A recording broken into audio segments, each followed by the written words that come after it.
Hi friends, இப்போ வந்து நம்ம பைக் எடுத்து வந்து ஒரு வருஷம் கம்ப்ளீட் ஆயிடுச்சு.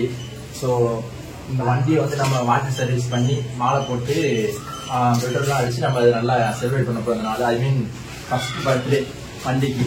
ஆனால் இந்த வண்டிக்கு என்ன ஒரு வருஷம் ஆயிடுச்சு, நான் இந்த வண்டிக்கு நான் இன்னும் நேமே செலக்ட் பண்ணேன். அதுவும் கொஞ்ச அளவுக்கு இந்த வீடு நம்ம செலக்ட் பண்ணி முயற்சி பண்ணுவோம். ஏதாவது ஒரு நேம் இதுக்கு வந்து வைக்கணும்.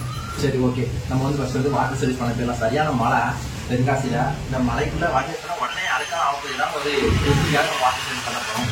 வாங்க நம்ம வந்து வாட்டர் சர்வீஸ்க்கு பண்ண முடியும். வாட்டர் சர்வீஸ் பண்ணிட்டு அப்படி ஒரு லாங் ரைடு போகலாம் அப்படின்னு ஒரு பிளான் இருக்குது. ஒரு வாரம் அப்படியே இருக்கிறேன். சரியான மழை வெளியவே போகலாம். வாட்டர் சர்வீஸ் பண்ணக்கூடிய இடம் வந்து வீட்டு பக்கத்துல தான் இருக்கு. அதனால நான் ஹெல்மெட் யூஸ் பண்ணல. உங்க வீட்டு சரௌண்டிங்கை தாண்டி வெளியே போறீங்கன்னா கண்டிப்பா ஹெல்மெட் யூஸ் பண்றது ரொம்பவே நல்லது. இந்த இடத்துல நம்ம வண்டியை கழுவ விட்டுறது தான் ஃபர்ஸ்ட் டைம். எப்படி பண்ணாங்க நான் லாஸ்ட்ல நான் ரிவ்யூ சொல்றேன்.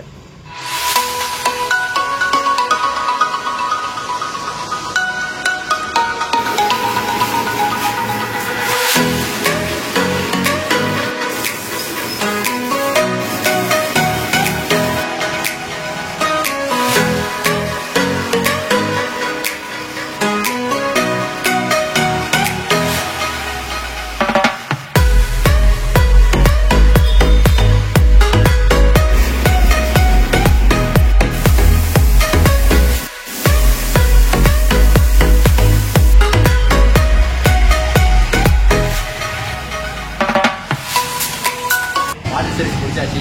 அதுக்கு வந்து மாலை வாங்கிட்டு மாலை போட்டு கேட்கலாம் வாங்கிட்டு மறுபடியும் வாட்டர் சர்வீஸ் வந்து ரொம்ப சூப்பராக இருக்குது. என்எஸ் வாட்டர் சர்வீஸ் வந்து இன்னைக்கு தான் ஃபஸ்ட் டைம் போட்டுருக்கீங்க. ரொம்ப சூப்பராக பண்ணிட்டாங்க.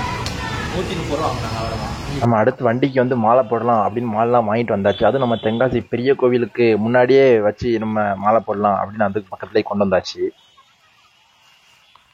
நம்ம கொஞ்சம் மாலை பெரிய மாலையே வாங்கிட்டோம் போலுக்க. டயர்லாம் வருஷமாக இருந்துச்சு. ஸோ கண்ணாடியில் வந்து மாலையவும் ஒரு சுத்தை மாதிரி தான் கட்ட முடிஞ்சிச்சு. இந்த பாட்டி என்கிட்ட பேசுறதுக்கு முன்னாடி வரைக்கும் மாலையை போட்டு வீட்டுக்கு போயிடலாம் தான் நினச்சேன்.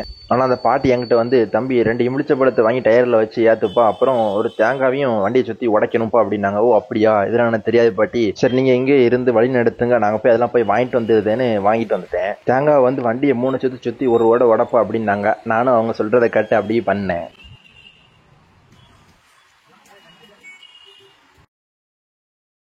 வண்டியை பார்த்து தேங்காய் உடைக்கும் இல்லாட்டி சாமியை பார்த்து தேங்காய் உடைக்கும் சின்ன குழப்பம் வந்துருச்சு. அவங்க சாமியை பார்த்து உடைக்க சொன்னாங்க. நம்ம கூட இருந்து இந்த அளவுக்கு பொறுமையாக ஒன்று சொல்லி தந்தாங்க. ஸோ இதனால் முடிஞ்ச சின்ன உதவி அவங்க பண்ணிட்டு அப்புறம் நம்ம வந்து எலுமிச்சை பழத்தை நசுக்க ஸ்டார்ட் பண்ணிட்டோம்.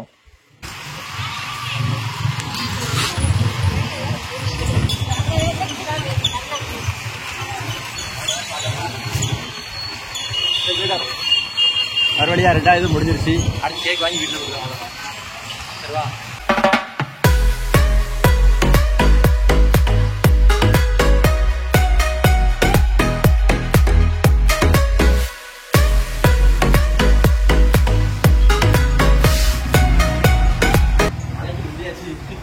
சரியான மழை ஒரு 3 நாளா மழை வெடிச்சு லைட்டாக கேப் வச்சு அதை போய் நம்ம வண்டியை கழுவி மழையை போட்டு கொண்டு வந்து விட்டோம். மழை சரியான மழை வந்துச்சு.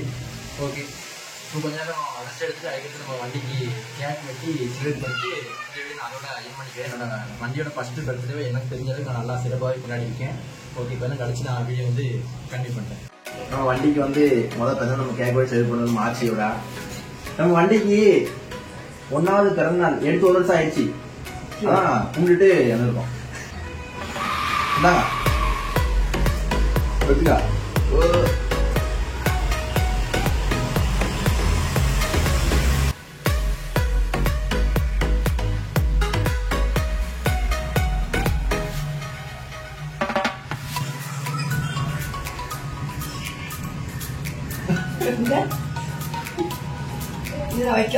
நம்ம பைக்கு வச்சா போட்டு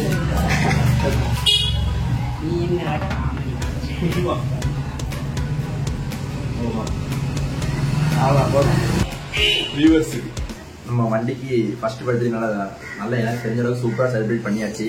2வது மழை பர்த்டே இந்த மாதிரிலாம் செலிப்ரேட் பண்ணோம்னா அதில் அந்த அளவுக்கு இருக்காது.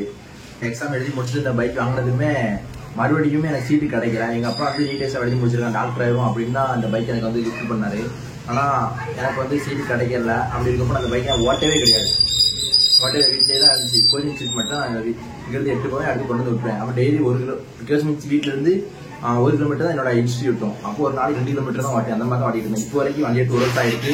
எத்தனை கிலோமீட்டர் தான் ஓட்டிருக்கேன்னா 3000 கிலோமீட்டர் மட்டும் தான் நான் ஓட்டிருக்கேன். வெறும் 3000 கிலோமீட்டர் தான் ஓட்டிருக்கேன். ஒரு வருஷம் 3000 கிலோமீட்டர் ஓட்டுலாம் பெரிய விஷயம். அதுவும் ஜூல் பைக் தான் இப்பவும் இருக்கு. சொல்லப்போனால் நல்லா மெயின்டைன் பண்ணி வச்சிருக்கேன். நான் வந்து நீட் எக்ஸாம் வந்து 2024 எழுதிக்கப்போ சரி கிடச்சின்ற ஒரு நம்பிக்கையில் வந்து இந்த பைக் வந்து அப்பா வந்து இது பண்ணாரு. அதிர்ஷ்டவசமாக நிறைய குளறுபடி நடந்து கிடைக்காம போயிடுச்சு. அது வந்து என்ன குளறுபடி நடந்து உங்களுக்கு தெரியும், கிடைக்கல. அதுக்கடுத்த வருஷம் வந்து உட்காந்து எப்படியும் அந்த வருஷம் எடுத்து அவனும் நல்லா விரித்தனமாக உட்காந்துட்டேன். அதில் பைக்கே அவ்வளோவா ஓட்டவே கிடையாது, அப்படியே போட்டேன். வீட்டிலே தான் இருந்துச்சு ரொம்ப நாளாவே. ஸோ பார்த்தா அந்த ஒரு வருஷம் நான் பெட்ரோல் போட்டு மொத்தமே ஒரு 1500 தான் மொத்தம் பெட்ரோலே போட்டுருப்பேன். அந்த ஒரு வருஷத்தில் 1500 தான் போட்டேன். ஒரு வருஷம் ஃபுல்லாகவே இந்த வண்டியை மட்டும் 1500 தான் மொத்தமே போட்டிருப்பேன். அப்போ வண்டி எடுத்து நான் ஓட்டவே கிடையாது. அந்த குறிப்பிட்ட டயத்தில் வண்டி எடுத்து 1 மாதம் மட்டும் ஓட்டினேன். நீடேசம் படி உட்காந்து அதுக்கடுத்து நான் ஓட்டல. அதுதான் அந்த இவ்வளோ கிலோமீட்டர் வந்ததுக்கு காரணம். ஓகே, இனிமேல் நம்ம நிறைய ரைடு போவோம். இந்த வருஷம் நீட் எழுதியிருக்கேன் 2025 கிடைக்கும்னு ஒரு நம்பிக்கையில தான் நிறைய சீட்டு பார்க்கலாம். இருந்தாலும் நம்பிக்கை நம்ம அடுத்தடுத்து நிறையா ரைடு பண்ணுவோம், சேஃபாக ரைடு பண்ணுவோம். இந்த வீடியோ உங்களுக்கு பிடிச்சிருந்தா லைக் பண்ணி சப்ஸ்கிரைப் பண்ணிக்கோங்க.